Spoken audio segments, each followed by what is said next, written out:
On Tuesday, September 3rd, your child will bring home this review homework. We will be starting multiplication with arrays, equal rows and equal columns, as well as equal groups where we draw circles. So here you see that we need to draw arrays. It says draw 3 rows of 3. So the first thing we want to do is put 3 lines for each row to make sure that we're organized. And then we add 3 circles on each.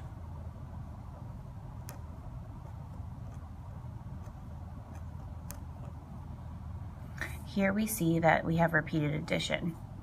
So 3 plus 3 plus 3 would give you 9, as well as 3 rows of 3, another way to say it, would also give us 9.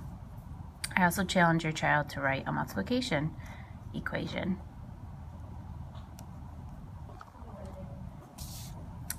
The next one we have, it says redraw the dots as columns of 2 or 2 equal rows. So the first thing I need to do is count all the dots.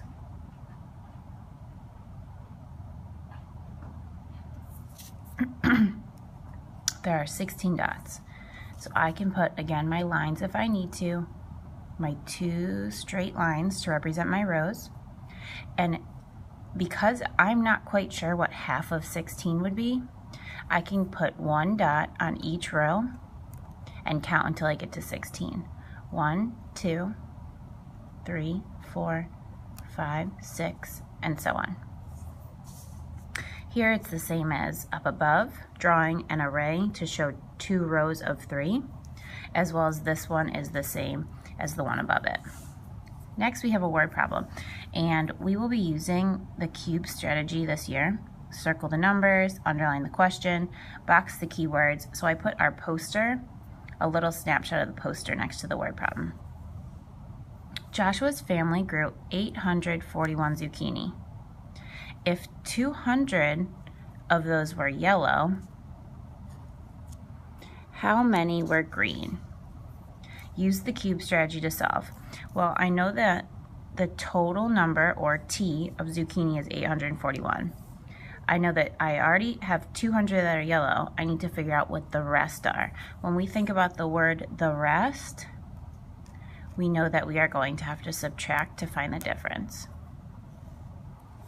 I solve, and then I fill in the word sentence.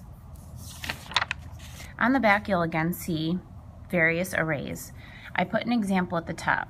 It says split these 10 counters into 2 equal groups. We know that we have to split each row, because if we tried to divide all of the columns, we would end up having 5 circles. Then it says how many counters are in each group. 1, 2, 3, 4, 5.